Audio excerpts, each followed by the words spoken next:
Eh, Berikutnya, saya kenalkan langsung aja ini ya ke pencarian obat. Coba. Adik-adik bisa nyatet boleh. Kalau takutnya lupa. Eh,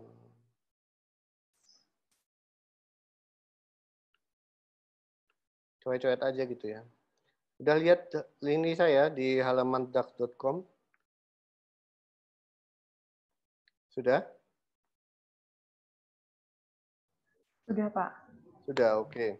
Nah, ini tampilan awal dax.com. Jadi, misalnya adik-adik ingin mencari obat. Nah, untuk level kita, kan kita levelnya tenaga profesional ya. Jadi, bukan masyarakat umum. Nah, ini bisa dicari ada namanya ini ya. Ini lihat tuh. Ada namanya Pro Edition. Nah, ini lihat. Cek ini, profesional. Kelihatan ya? Kelihatan? Kelihatan, Pak. Oke, nah misalnya kita mau nyari informasi obat, misalnya ini adalah loperamid. Nah, yang muncul di sini, ini adalah informasi untuk tenaga profesional kesehatan. Jadi cocok untuk kita. Nah, kalau ada dilihat, bawahnya ini ya, ini kalau yang ini atas ini yang bikin drugs.com-nya. Ibaratnya seperti itu. Nah, bawahnya ini FDA yang bikin.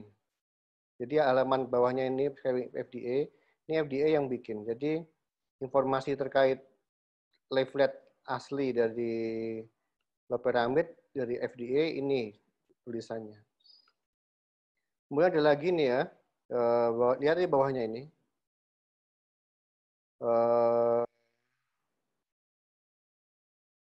Nanti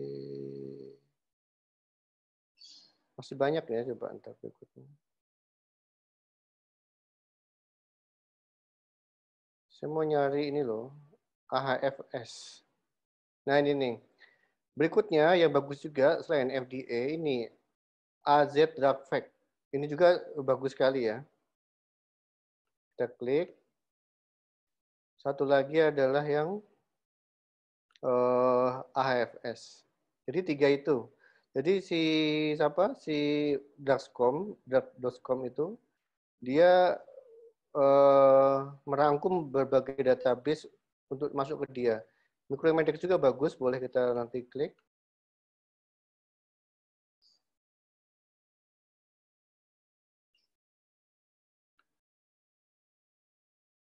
Jadi tahu ya fiturnya ya. Jadi ya, di bawah-bawah ini beda-beda gitu. Ini ada interaction juga boleh. Dari kernel Multimin juga terkenal ya.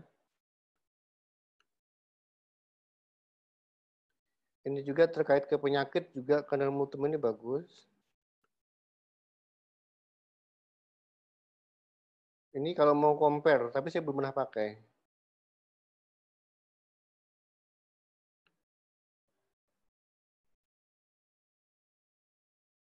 Nah, ini dia nih ya. Lihat. AHFS. AHFS itu American Health Formulary Society nggak salah. Jadi ini buku merah tebal sekali itu ya. Ini kayak versi mungkin kayak Ioni, coba punyanya Amerika. Ini bagus sekali.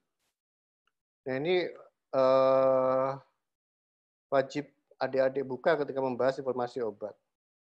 Udah, ya kita cari udah ketemu ya. Jadi dari drug.com itu ada banyak sekali mana database yang bisa kita akses. Nah ini dari mananya dari FDA, kemudian dari tadi ya AZ Drug Fact, terus kemudian ini yang mutum tadi dua, tadi informasi penyakit. Nah berikutnya adalah si AFS.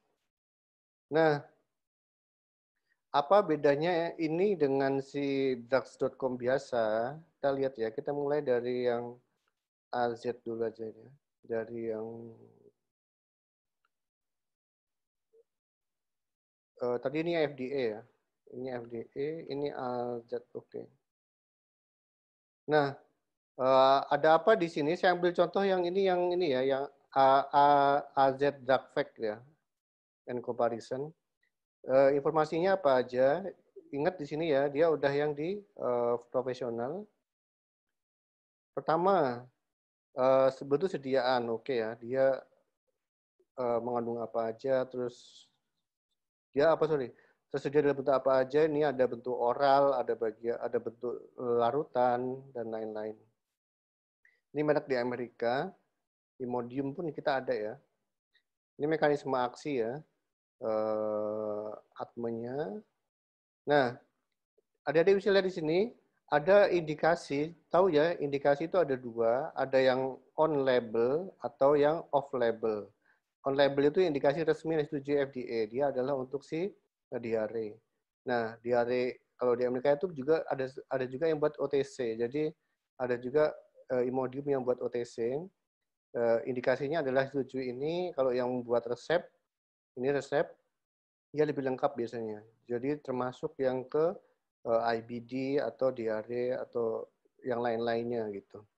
Nah, ternyata off label itu artinya penggunaan di luar indikasi resmi. Jadi ternyata si loperamid itu dipakai juga untuk diare yang disebabkan oleh pengobatan kanker. Nah, itu. Nah, ini apanya? Data pendukungnya ada di sini. Kalau ada diklik di sini, itu nanti pustakanya ada di bawah. Itu nanti bisa merujuk penelitian-penelitian yang mendukung si loperamid digunakan untuk diare yang disebabkan oleh kanker. Atau ini ya, diare pelancong juga sama di sini, Riddle ini. Jadi ini American College Gastrology itu adalah society yang merekomendasikan terapi ini. Oke, itu ya, ini penting bagian penggunaan indikasi label on label atau off label. Nah, untuk kontraindikasi sebenarnya ini sangat umum ya, misalnya hipersensitivitas biasanya sering. Nah, selain di Amerika, dia juga biasanya nyebutin Kanada. Oke. Nah, berikutnya dosis. Untuk akut diare berapa, kronik diare berapa, traveler diare berapa. Nah, termasuk tadi juga ada off labelnya pun disebutkan.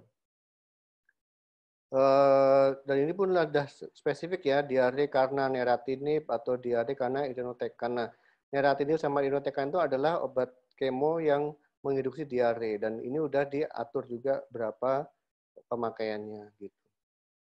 Dan ini untuk dosis geriatrik ikut yang adult, untuk yang pediatrik ikut yang di bawah ini. Oke, itu untuk dosis pemberian ya, bisa oral atau yang solution, atau untuk yang cancer juga ada penjelasannya, ini pustakanya. Nah, di sini itu ada drug interaction, itu dia sudah dikategorikan. Kalau ada monitor terapi, itu setara dengan C. Ya, monitor terapi. Jadi tingkat keparahannya. Dan jika ada yang nah ini kategori D, consider therapy modification. Itu kategori D, jadi si loperamid tidak boleh dengan obat sinkalid, tapi obat itu mungkin nggak ada ya. Nah, jadi itu. Jadi di sini udah ada kategorinya. Kalau kategori A sama B itu dia masih aman lah. Nah, kalau C monitor. Nah, kalau D itu consider therapy modification. Kalau X itu artinya avoid, hindari gitu. Nah, ini interaksinya dia ada kategorinya udahan. Nah, ini adverse reaction. Adverse reaction kalau kita bahasanya efek samping ya. Ini sudah ada persentasenya. Misalnya pada bagian CNS ada menyebabkan pusing, pada GI menyebabkan konstipasi, kram perut, muntah, atau yang jarang seperti ini. Nah, poin penting dari adverse reaction ini ya, box warning. Ini adalah jangan pernah ini nggak ditulis. Ini wajib ditulis di bagian waspada efek samping obat, karena ini artinya kalau udah sampai dikotakin gini, ini artinya efeknya itu sangat serius dan sangat perlu diperhatikan oleh tenaga profesional kesehatan. Jadi loperamid itu dapat menyebabkan torsade, the point test, dan sudden death. Kemudian ini terjadi jika menggunakan dosis lebih tinggi.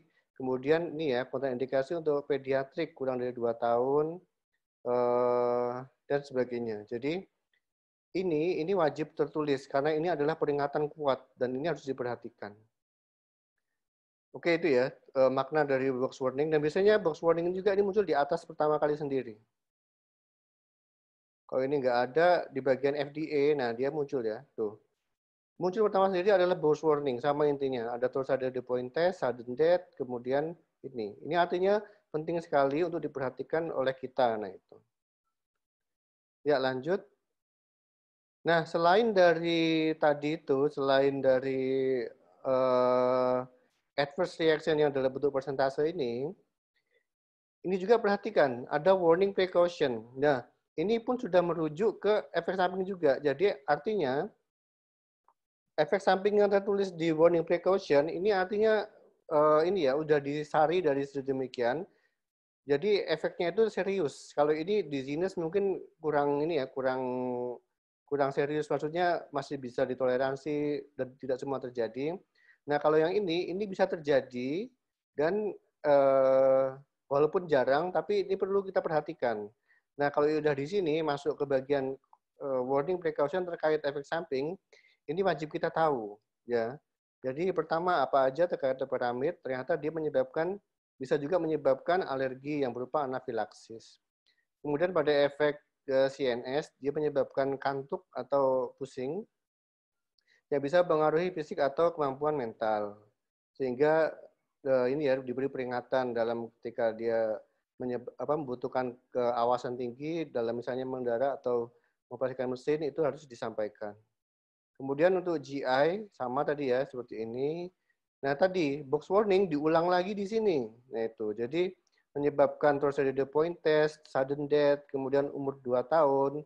Ini artinya ini wajib adik-adik tahu kalau udah seperti ini. Dia akan diulang-ulang. Itu artinya sangat penting.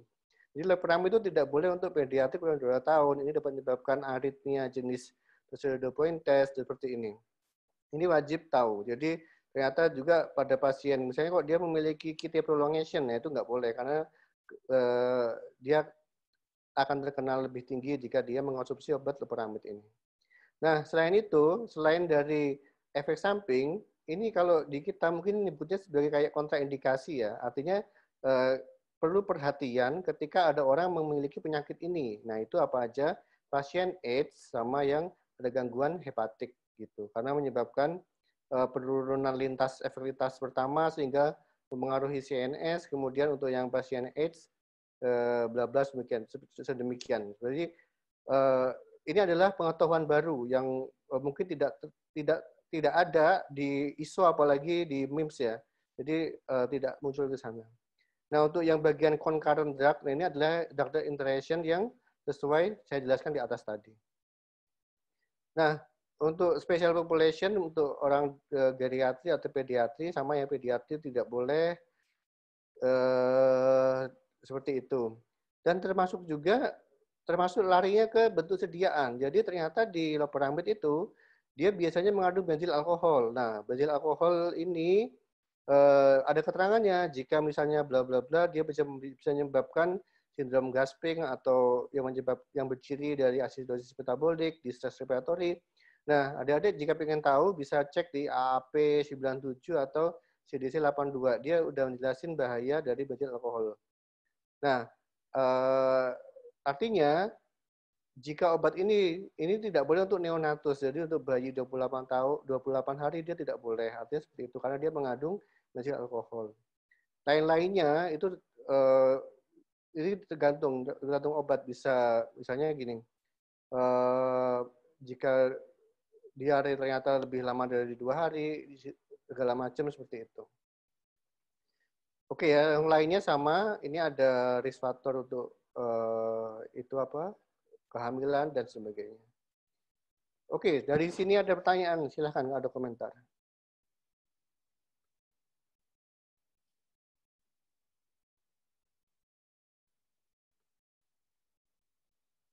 Halo?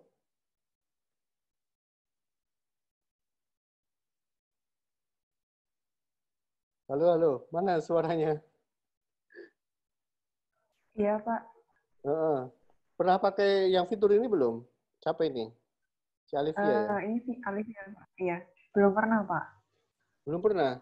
Dan ini Iya. ya, saya concern-nya lebih ke warning precaution bagian ini karena dia lengkap. Jadi pengalaman kalau saya menguji OSCE itu ya, jadi ketika ada kan biasa ya ada pengumpulan informasi itu ya. Jadi ketika orang diare, terus kan kita kan perlu mengasih KIE segala macam. Nah, kadang-kadang itu tidak tepat karena apa? Karena terlalu banyak. Kalau misalnya kita baca ISO itu kan efek sampingnya banyak sekali itu ya, dan kita tidak bisa menseleksi mana yang sebenarnya perlu disampaikan. Nah, itu. Jadi kalau udah seperti ini itu sudah dipilihkan mana yang perlu disampaikan. Misalnya ibu ada gangguan jantung tidak, atau ada riwayat pengobatan apa segala macam. Nah, kita bisa menggali kalau kita udah paham ini. Jadi beratnya ini adalah keyword-keyword terkait loperamid yang harus kita ketahui. Seperti itu intinya. Oke, ini tentang yang obat sih ini ya AZ Dragfact tadi. Ini Medfact AZ Dragfact ini yang pertama. Tadi ada FDA, intinya sama. Dia ada warning, kemudian tadi ada admennya, kemudian ini ya tadi sama ya. Terus ada the point test, sudden death, kemudian intinya sama. Untuk yang si apa terkait dengan yang slide utama saya sampaikan tadi. Nah, terus Maisa tadi bilang ada mek manual. Nah, ini mek manual ini juga bagus ya. Jadi kita cek ini kalau cek mek manual, ini ada dua versi, ada konsumen yang merah atau yang profesional. Profesional itu warnanya biru hijau gitu. Kita cek nah ini. Nah, klik aja ini ada drug info. Kemudian di sini drugs by name generic brand. Nah, search-nya itu yang bawah, bukan yang atas ya. Kalau atas itu yang umum, nah kalau obat yang bawah ini. Klik aja loperamid. Muncul. Nah, sama. Jadi di drug fact atau di Mac manual dia sama satu sumber ya, karena itu dari Wolters Kluwer. Jadi sama dia ada alert US box warning dulu udah muncul. Kemudian dia langsung dosis ya. Untuk akut diare segala macam sudah, ini sama persis kayak yang saya sampaikan awal tadi. Jadi ini sama persis. Jadi kalau misalnya di drugs.com nggak ketemu, langsung ke Mac manual. Ini sudah ada ininya ya, on labelnya, off labelnya, kemudian tadi itu ya, ini dia warning precaution terkait efek samping penyakit sama kan tadi AIDS, kemudian hepatic impairment, terus tadi segala macam benzen alkohol dan lain-lainnya. Terus di sini pun sama juga ada bagian nih drug interaction yang dia tuh ada saya bilang tadi ada resiko C, kemudian resiko D. Nah ini artinya C itu monoterapi, kalau D itu terapi modification, kalau resiko X ya itu harus dihindari. Jadi ini sama. Tambahan di sini kalau misalnya dia ada obat masuk kriteria BIRS itu juga masuk di bagian geriatri. Jadi saya sarankan untuk menggunakan ini. Dan kalau di mekanisme aksi pun dia ada di bagian bawah untuk yang sini. Jadi udah lengkap ini ya. Jadi tinggal pilih aja, klik-klik dia langsung muncul. Nah ini US of labelnya seperti itu. Nah ini untuk yang manual boleh dipakai. Nah berikutnya yang saya sarankan lagi adalah ini AHFS. AHFS ini oh ya, yang di Mac manual ini ada pustakanya, misalnya ke Riddle. Kita klik aja Riddle. Kalau enggak langsung ke bawahnya, dia kadang-kadang enggak klik langsung ya. Ini ada reference Riddle. Nah itu ini pustaka semua. Nah ini Riddle misalnya, tapi nggak bisa klik. Jadi adik-adik kalau mau menuju ke jurnal aslinya, ini aja ke Google. Nanti bisa ketemu di PubMed-nya. Jadi dia tidak hanya menyediakan data, tapi juga menyediakan pustaka yang bisa kita telusuri lebih lanjut. Oke itu ya. Nah sekarang ke AHFS lagi, ke ini ya AHFS. Intinya sama ya. Di sini pun dia menyediakan pustaka, ada ini introduction, penggunaan, kemudian ini pada pediatrik, oke. Dia berbeda, tapi kalau ada informasi baru yang tidak ada di Mac manual atau di drugs.com yang AZ tadi bisa masuk ke sini. Ini ada warning sama ya. Perlu ini perhatian terkait penyakit boleh. Tadi ada kardiovaskuler ya, menyebabkan terus ada the point test tadi. Ini versinya agak beda dibanding awal, tapi ini saling melengkapi. Ya, dia kalau interaksi obat dalam bentuk tabel seperti ini, terus dia ada komentar, terus ada pustakanya juga. Oke, paham ya? Iya, Pak. Oke.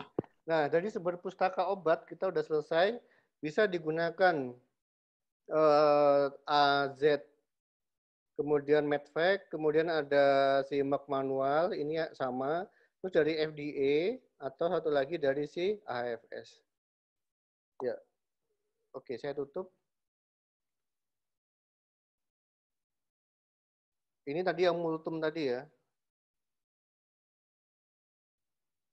Oke, saya tutup aja. Saya juga jarang menggunakan ini. Tapi itu juga bagus. Saya tutup ini.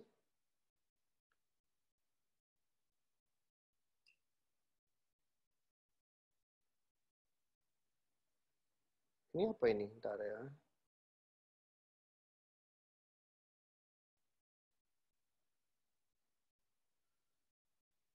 Oke, ini lain lagi.